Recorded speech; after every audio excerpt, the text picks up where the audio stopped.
Content warning. The following video contains material that may be harmful or traumatizing to some audiences. Viewer discretion is advised.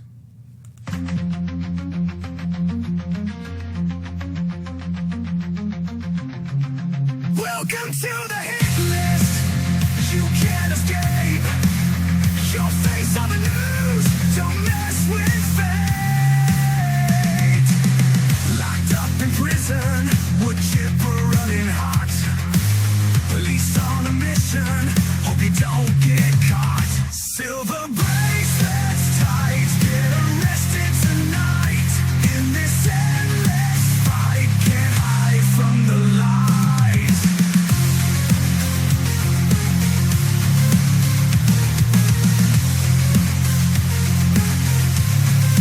Lies and deception, caught in the storm.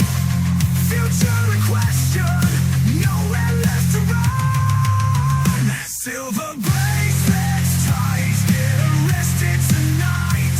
In this endless fight, can't hide from the light. The choices you made, heading one way.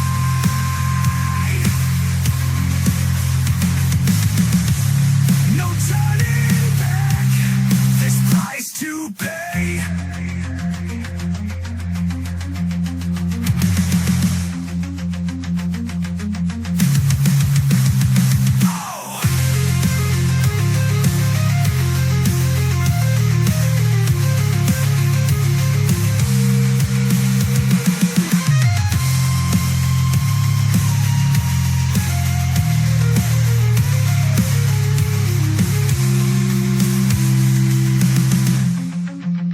Lies and deception, caught in the storm.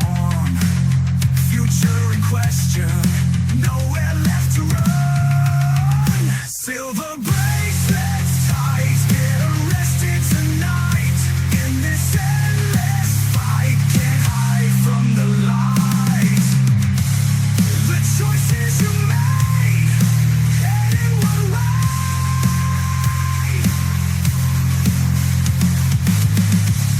No turning back, this price to pay. Oh yeah, no, no, yeah, yeah. The choices you made, heading one way. No turning back, this price to pay. Oh. Whoa, yeah. Yeah, yeah, yeah.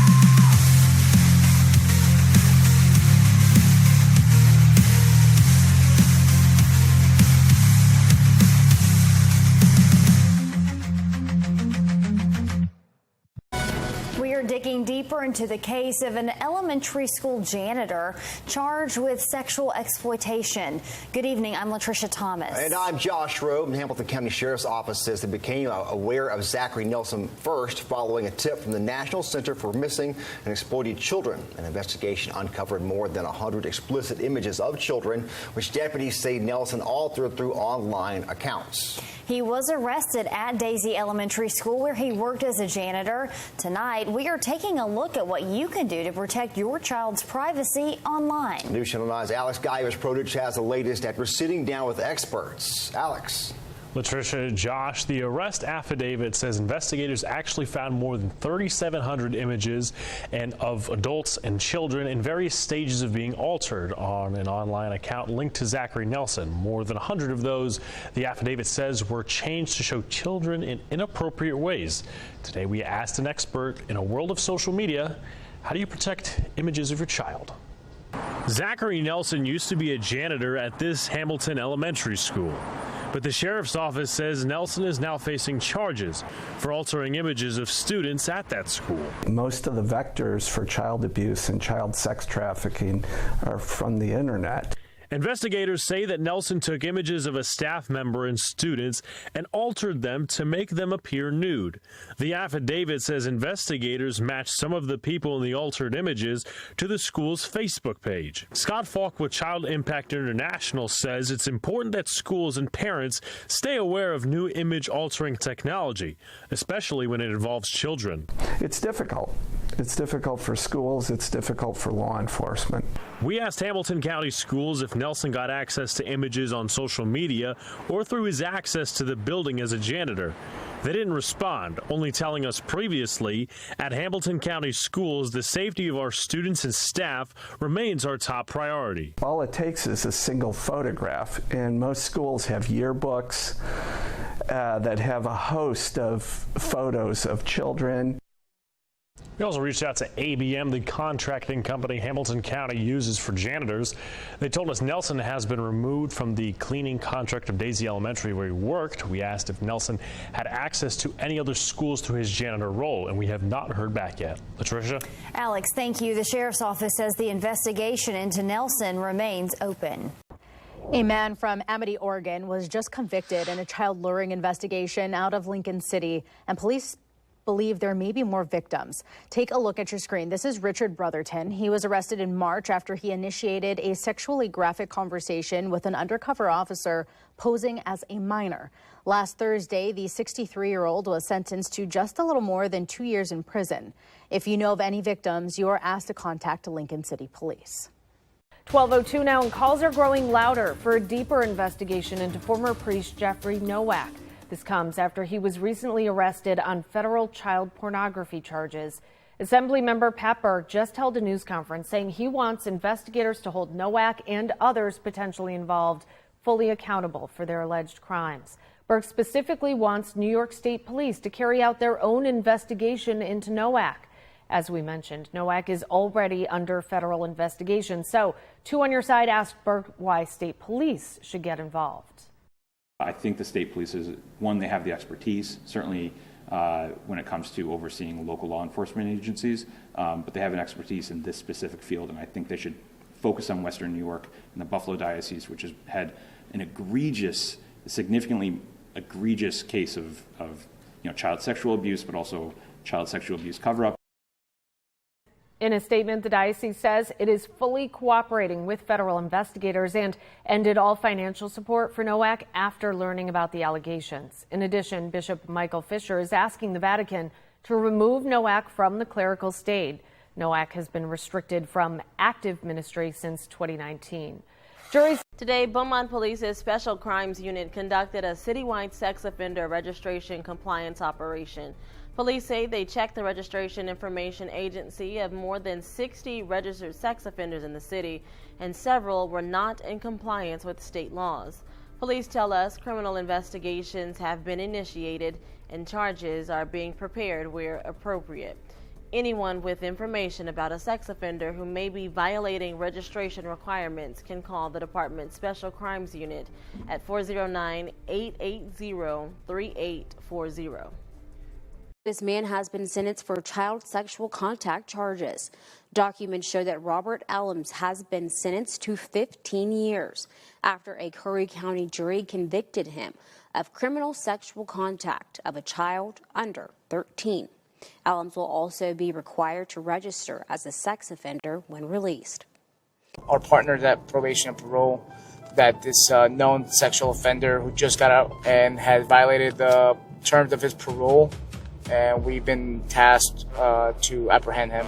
So in addition to what we're doing now, our duties are to make sure that the sex offenders within our city remain compliant with any and all of our statutes. We make sure that they know that their actions have consequences. So the individual we're going to go apprehend was convicted of sex battery. Victim was under 12 years old. Hey, how you doing? Don't pull it out of my hand. All right, come on. We know what's going on. Get out of the way. Touch me. I'm getting out of the way. Get out of the way. Look at me. Getting out of the way. Hey, don't go in the suitcase right now. I don't want you to you. That's fine. No, I don't want to go into a suitcase and I don't know what's inside of it. All right, we got him. He's 10-15. Hey, Mr. J, you got a parole warrant.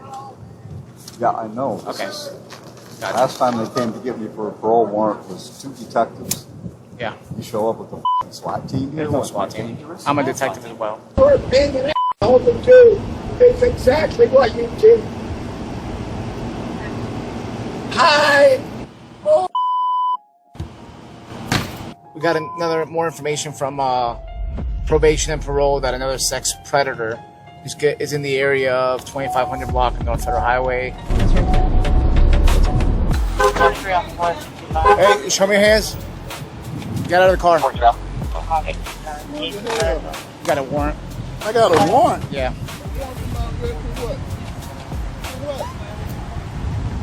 Don't forget to let your probation officer contact the list. If you're not patronizing the business, you cannot be on this property. While we were in the middle of doing that operation, we observed a man sitting in his car. We made contact with him and realized he is a registered transient sexual predator on probation. He was issued a trespass warning and left the area without incident. You have the right to remain silent and refuse to answer questions. Do you understand? Yes, ma'am. Is this your car? Yes, it is. In addition to the original VOP charge, his vehicle, which he has owned for the last 2 years, he's supposed to register any changes, vehicles in particular, and that violates the terms of not only his probation, but also because he is a sexual predator. He is also going to be charged with the failure to update his vehicle status and a VOP charge. The City of La Crosse Police Department is notifying the community of the release of a sex offender. Now, David Lerke was released from prison back on July 13th. He was convicted on charges of second-degree sexual assault of a child and 2 counts of the repeated sexual assault of the same child. Now, Lerke is currently living in the City of La Crosse. Police added that the notification is not intended to increase fear, but rather believing that an informed public is a safer public. A 37-year-old man is going to spend 50 years behind bars after being convicted in a years-long child sexual abuse case. Philip Mancuso of Dallas, Oregon, was sentenced to half a century in prison today. He will also be required to serve a lifetime period of post-prison supervision. On July the 13th, Mancuso was found guilty of several sex abuse charges. The district attorney's office says the investigation began in 2024 after a report to child welfare authorities. Mancuso was later found in Ohio and then brought back to Oregon to face trial. Welcome back. We're following a developing story this morning. A Jackson man is behind bars as he faces serious charges involving child sexual abuse material. Michigan State Police say their Internet Crimes Against Children Task Force arrested 56-year-old Travis Thomas and seized evidence from his home. Thomas is charged with 2 counts of aggravated child sexually abusive activity, 2 counts of using computer to commit a crime, and is being prosecuted as a 4th-time habitual offender. He's being held on a $500,000 bond. If convicted, Thomas could face up to 20 years in prison. The Santa Rosa County Sheriff's Office conducted a sex offender registry violation roundup this morning. Multiple convicted offenders were arrested, and that included April Watson, who's in the running to be the Town of Jay's next manager. Our Melanie Levy joining us in the studio now. Melanie, the Sheriff's Office says they do these sweeps to find offenders who are not updating their personal information properly. Bob, that's right. In the state of Florida, convicted sex offenders and predators must make their local sheriff's offices aware of any changes to their personal info, or they could face felony charges.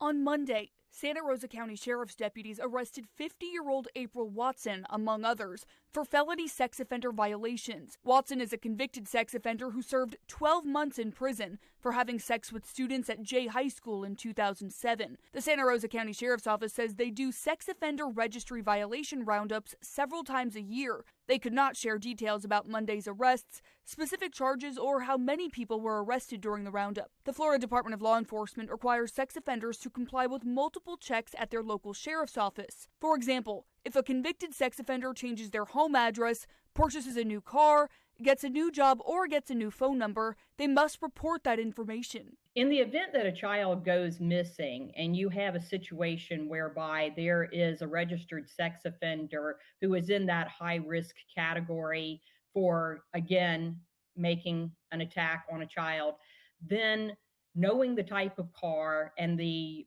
pertinent information can help law enforcement and members of the community who are alerted through any system to be on the lookout and hopefully get there in time before the child suffers further abuse or even worse.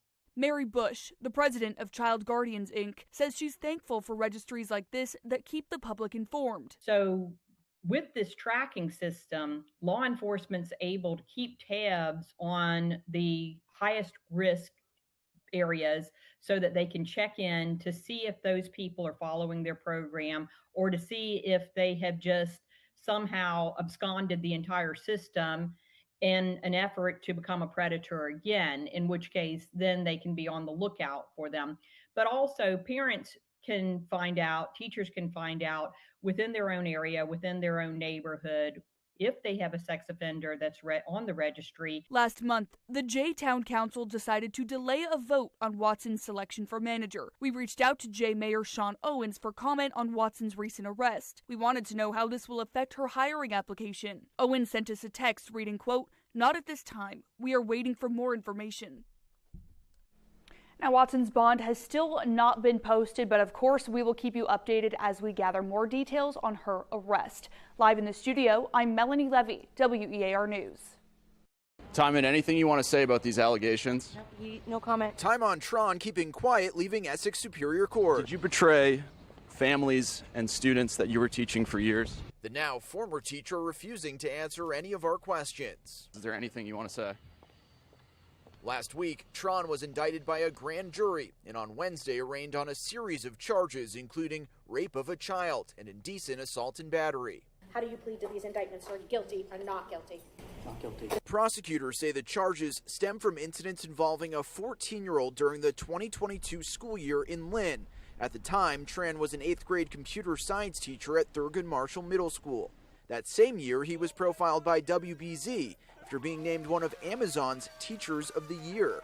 I was incredibly surprised. I had no idea that it was coming. In a joint statement, Lynn Mayor Jared Nicholson and Superintendent Dr. Molly Cohen say they are shocked and disturbed by this news. Our primary concern is for the well-being of the former Lynn Public Schools student.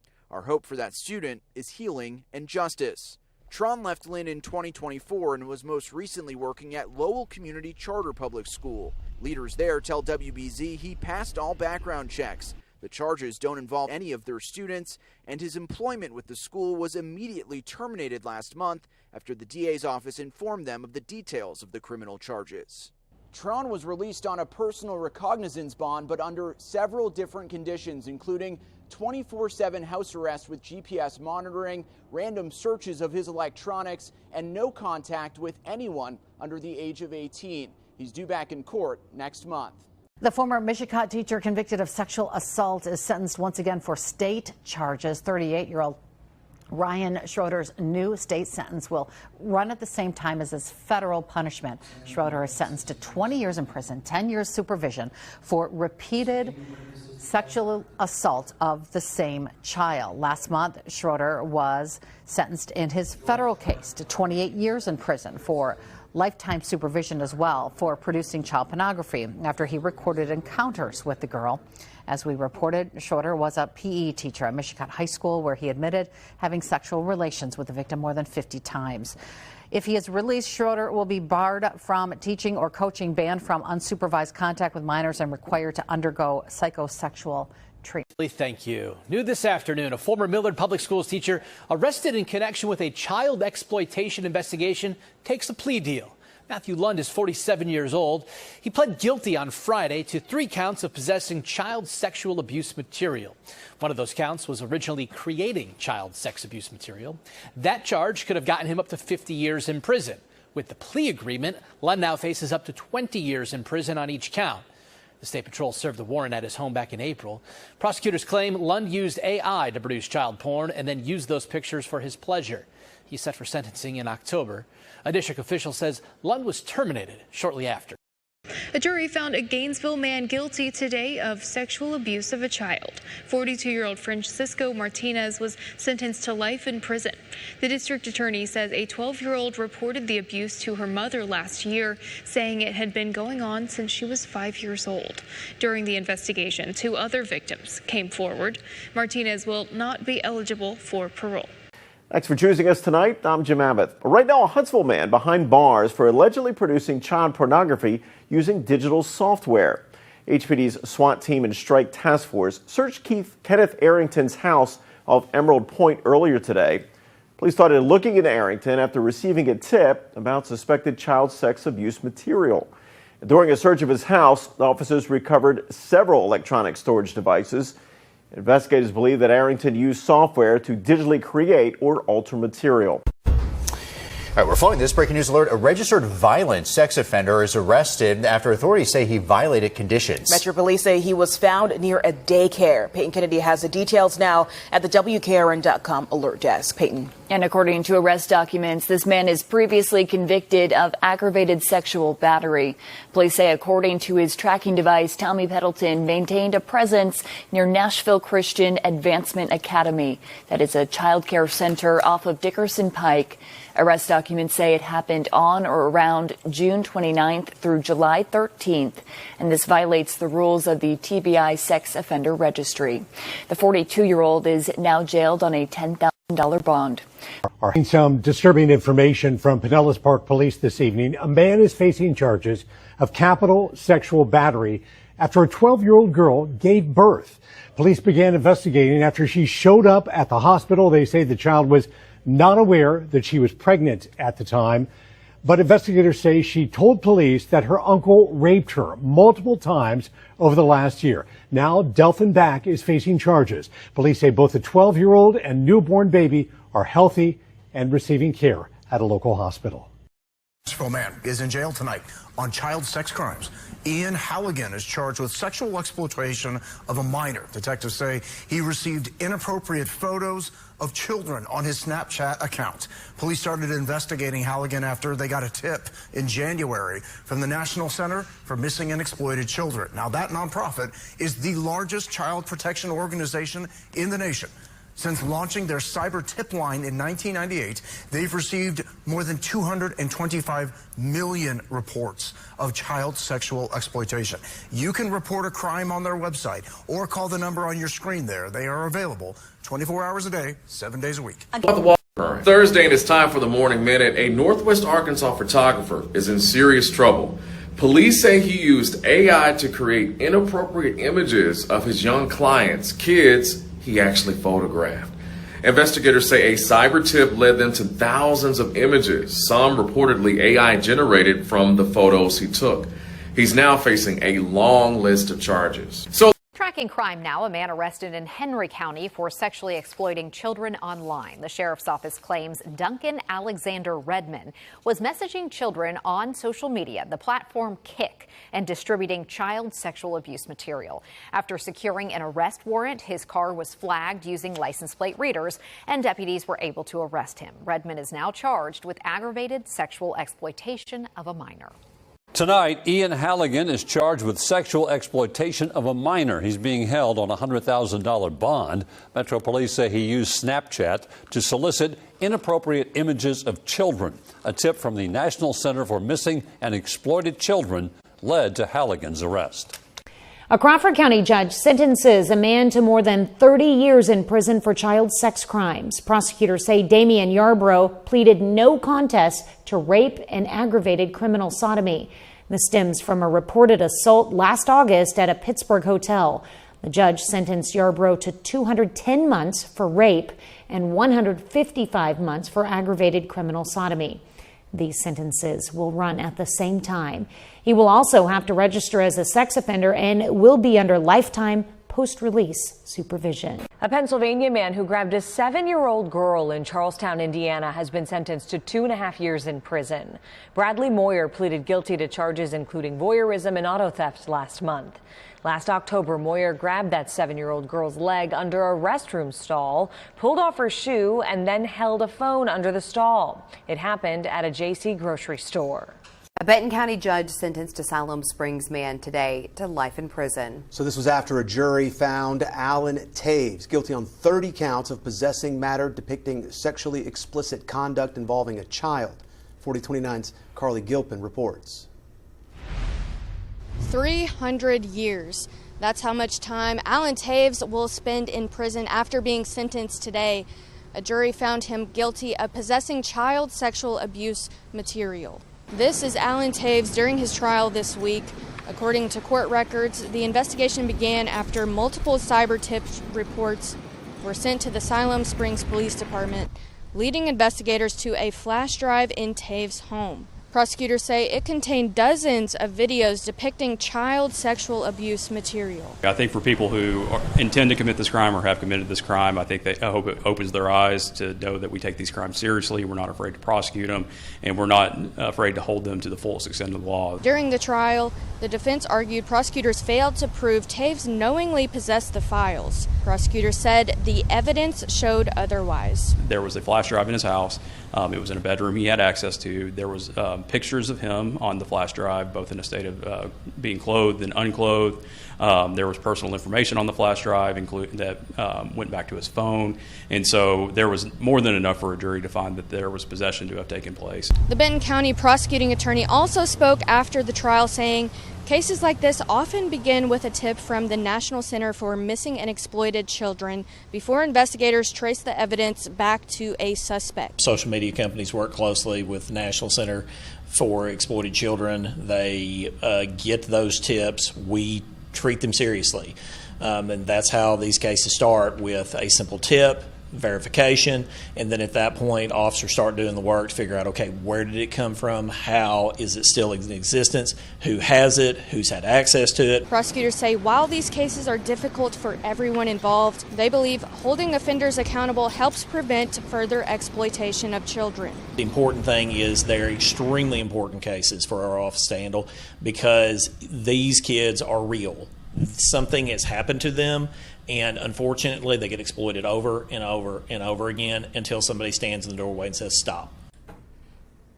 That was Carly Gilpin reporting. We talked to the defense attorney for Taves this afternoon. Kyle Blythe said he's disappointed but respects the jury's decision.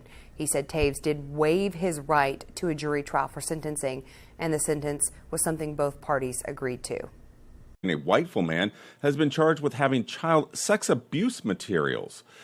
The Whiteville Police Department says they have arrested Michael Deshaun Smith Green for felony conspiracy to purchase child sexual abuse material. During a search of his home on Stanley Street, investigators found more evidence.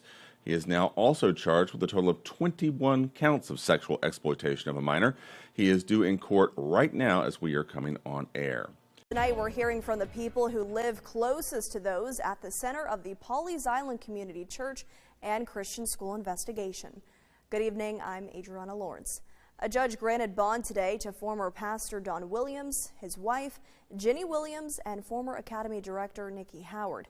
The three are accused of knowing volunteer Warren Perry was a registered sex offender but still allowed him around children. Now, Perry was denied bond today. Here's what the attorney for Howard had to say about her client. My client, Star, was not just her boss, but also her pastor. He exercised a great amount of power, not only over that church, but over her individually. During today's bond hearing, News 13's Jordan Titus went door to door to hear how neighbors are responding. She joins us live tonight in the newsroom. And Jordan, what did they have to say? Yeah, Adriana, the bond hearing answered some questions about what happens next in court, but the people who live just steps away from those charged say they're still trying to make sense of it all. I freaked out because I was like, why was he arrested last week and out of jail? A judge denied bond Tuesday for Warren Perry, the convicted sex offender accused of violating his probation by volunteering at Pawleys Island Community Church and at school.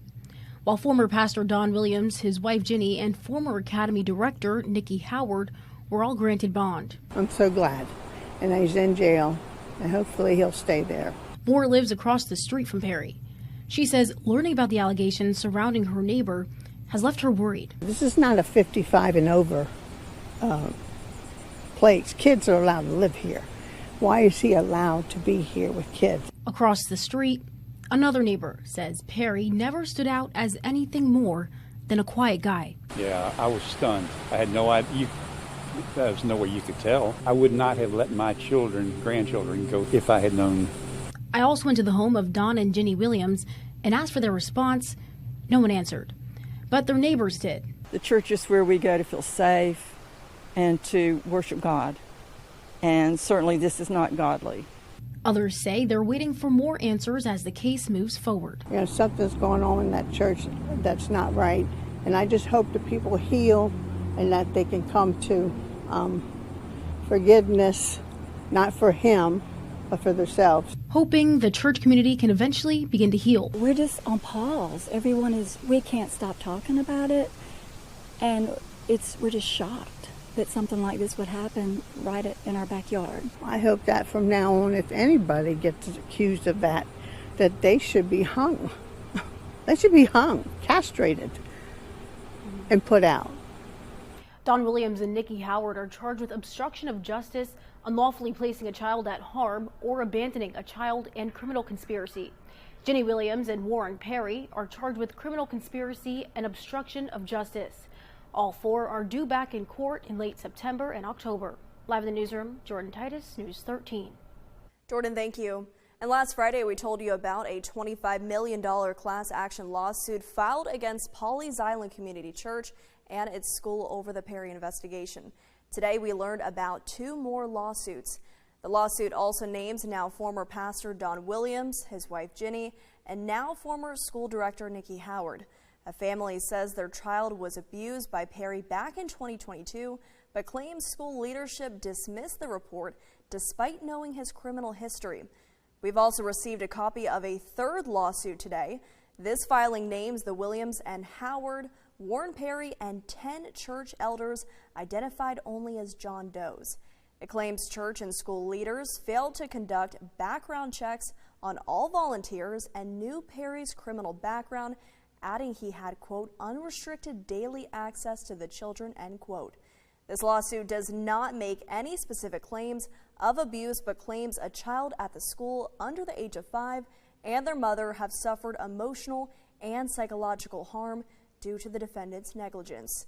Count on News 13 for continuing coverage of this story on air and online at WBTW.com. And we have new details in the search for a Rapides Parish man accused of sexual misconduct with a juvenile. He is now behind bars. Now, this is the man here on your screen. This is the new mugshot for David Coburn of Pineville. Officers booked the registered sex offender into the East Baton Rouge Parish Jail yesterday. Police say the victim reported Coburn touched her under the shorts while they were in Baton Rouge back in 2024. They also say his cell phone contained pictures with the victim, including one of him kissing her on the lips. Coburn was previously convicted for sexual battery in 2009 and also in 2010 for possessing child pornography. A woman stopped for gas in Pooler says that a man flashed a badge at her and then claimed to be a cop and then forced her to perform sexual acts or face jail time. Tonight, that man is behind bars in Chatham County, but we are learning that he was out on bond at the time of this incident. Our Madeline Bierster, she joins us now live in studio. And Madeline, walk us through what this report says about all this. Well, Shelby, it's a crazy story. A man claiming to be an off-duty cop approached a woman at a gas station, accused her of drinking and driving, showing her a fake badge, and told her to come with him or she'd be taken to jail. From there, he demanded sexual acts and threatened her arrest. It all happened at the Pooler Wawa in April, but the suspect, 45-year-old Jamel Kearney, wasn't arrested until last week. Court records show he was out on bond at the time of this arrest, and he's also a convicted felon. Kearney is now charged with aggravated sodomy and impersonating a police officer. According to that Pooler PD report, after the victim was approached, accused of drinking and driving, and shown a fake badge, Kearney told her to get in the vehicle, and she complied. The suspect then drove her to an apartment complex parking lot, saying she must perform sexual acts on him or he'd arrest her. After repeated threats, she complied, telling police she did so out of fear of going to jail. Officers say surveillance video from that Wawa confirms exactly what the victim described and showed the suspect pacing around the gas station before the victim pulled in. Police did a breath test on the victim, which showed she was not impaired at the time. I spoke with that victim today. She says she didn't know an arrest had been made till I told her, but she was relieved to hear the news. Meanwhile, Jamel Kearney remains behind bars on no bond. I did reach out to his wife, who declined to comment. Reporting live in the studio, Madeline Bierster, WTOC News. First alert out of Richland County, where a mosque leader is facing multiple charges, including 4 counts of sexual assault. 55-year-old Louis El Khatib is in the Alvin S. Glenn Detention Center on a $175,000 bond after being accused of sexually assaulting multiple women over more than a decade. El Khatib, an imam and school administrator with the Mission Hope Foundation, is now charged with 4 counts of that first-degree assault and 1 count of first-degree criminal sexual conduct. 5 women came forward, and investigators believe that there might be more victims. Let's hear this breaking news alert. The janitor of a Hamilton County school is arrested and now charged with sexual exploitation of a minor. He's accused of altering images of children from the school he worked in. Peyton Kennedy has the details on the investigation at the WKRN.com alert desk. And according to authorities, the man digitally altered hundreds of images of children, including a photo of 2 students and a staff member at a Hamilton County elementary school. The Hamilton County Sheriff's Office says they were following a tip from the National Center for Missing and Exploited Children. Investigators took several electronic devices from the suspect's home and say they found about 3,000 explicit images. Zachary Nelson was arrested at Daisy Elementary School, where he was contracted to work as a janitor. Nelson is now facing charges for altering images of students at that school. Remember News 2 brings you breaking news around the clock at WKRN.com. Nicole. A Fountain man is behind bars accused of child sex crimes. On Monday, 45-year-old Jonathan Peoples was arrested. The South Carolina Attorney General says he faces 7 charges connected to the sexual exploitation of a minor. Investigators say Peoples distributed and possessed files containing child sexual abuse material. Authorities say Fountain Police and Homeland Security assisted with that investigation. Appearance today for this convicted child sexual abuser. He's facing some recent cases we know of, right? That's why he's back here. He's standing alongside his defense attorney, Ryan Pontello, asking the court to separate the charges against him into 2 cases, one for each victim, accusing Pontello. That could mean 2 different trials. The judge not ruling on that yet today, though. Also a disagreement between the attorneys whether police were appropriate to gather electronic evidence using a passcode Pontello shared with them after he was already in custody. In Kentucky, state police are asking for the public's help to locate a wanted man. Officials say they are looking for 45-year-old Rocky Langston. He is wanted for failure to comply with sex offender registration. KSP says Langston has green eyes and brown hair. He's believed to have ties to the Springfield and Portland, Tennessee areas. If you have any information on his location, you're asked to contact Kentucky State Police Post 2. Police, hands up! Get on the ground. For what? Get on the ground. What'd I do? I didn't even do anything. A wanted man's capture as it happened in Daytona Beach, Florida. Onondaga County Sheriff's warrants detectives getting a lead. 26-year-old Robert Doty Wilder was hiding out here, wanted on felony sex crimes. Daytona Beach Shores police tracking him down, taking him into custody. He's now being held there. Onondaga County Sheriff Shelley and his team expressing gratitude for this capture. He says he'll be brought back to Onondaga County to face charges, according to Daytona police, for attempted rape and sexual abuse. Okay, really quick, we got another one here. Kansas priest arrested for alleged abuse of a 6-year-old. There's the chomo right there. Yep, figures, don't it? Oh, and yeah, he's a Catholic. Well, I don't think it matters anymore. Disgusting. And we start here at 5 with a Southside pastor now facing allegations of sexually abusing 2 of his own relatives for 2 decades, starting when they were under the age of 10. Well, today, the now 63-year-old pastor made his first appearance in a Cook County courtroom. WGN's Patrick Elwood has more. The alleged sexual assaults were committed by a pastor of this storefront church located at 60th and Ashland. 63-year-old Bertin Salgado is accused of sexually assaulting 2 girls. According to prosecutors in court, they say both victims are related to him, they are his nieces, and both are now adults. The sexual assault alleged against one, who was 8 years old at the time, happened once. A 9-year-old was allegedly repeatedly assaulted several times over a more than 10-year period while he was living with the girls. The alleged sexual assaults were originally reported to the Bolingbrook Police Department, who then shared them with the Chicago Police Department, who then went to prosecutors in Cook County. Salgado has been in the U.S. since 1985, and through a defense attorney, he denied wrongdoing and said he is only guilty of hugging the girls. He is charged with 2 counts of aggravated criminal sexual assault of a person under 18 and 1 count of predatory criminal sexual assault. Salgado was arrested July 20th. In court, Judge Ravanda Dawes-Beal granted his pretrial release with the stipulation that he must stay away from the 2 alleged victims. He'll be in court again in the coming weeks. Patrick Elwood, WGN News. Times that we do press releases so we can get the information out quickly, and then we'll follow up with the traditional news media if they want to, and I think they will about this. Let me introduce you to Otis Cutshaw.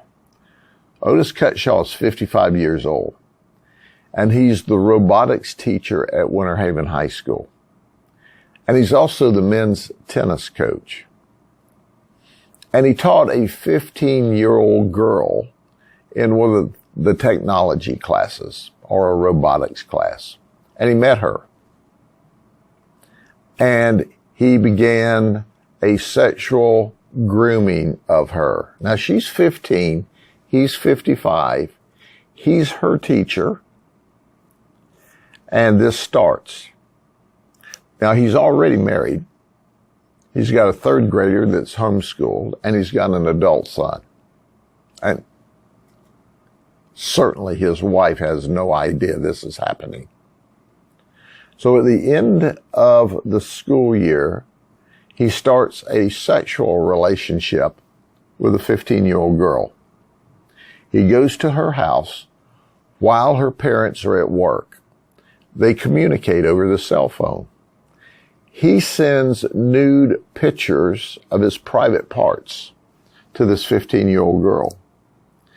And she sends inappropriate pictures back to him and some video clips. So at least 5 times that everyone's admitted to, he's had sex with a 15-year-old child. Listen, that is a horrible thing. And we pray he wants to go to a jury trial in Polk County and try to explain that, because we plan for him to be in prison for the rest of his life. So let me share some stuff with you. Are you ready? I got to read this.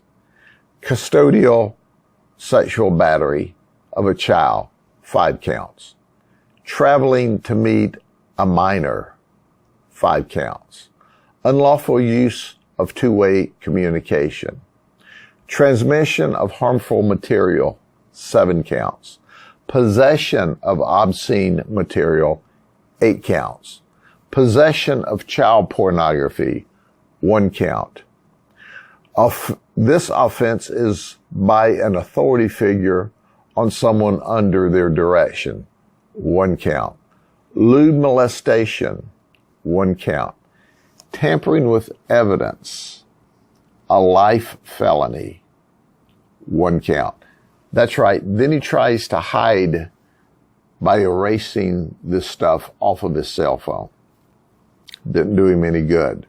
We have it. He's in the county jail.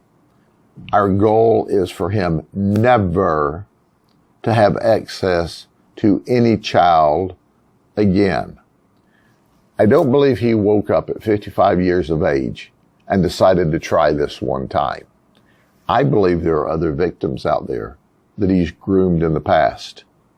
And we would like to hear from them if in fact that has occurred. He is a terrible guy.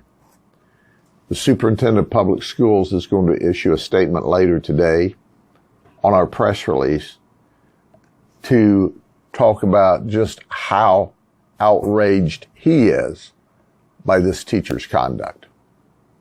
Now, I want you to remember, there are 13,000 teachers in Polk County. And they are wonderful, wonderful people. You can't judge all of them by this one deviant, this one pedophile, this one child predator. Because I can tell you right now, we have a great school system with great leadership and with great teachers. And that's how we learned about this.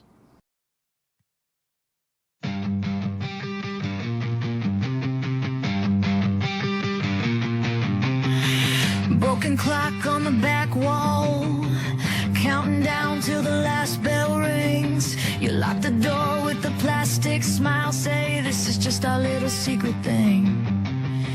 Ink stains on my test paper, your hand leaning where it shouldn't be. You twist the rules like a gold ring, say it's love, say it's meant to be. Leave the kids alone.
One for Rainbow, one for Amanda. Who you playing with, sweetie?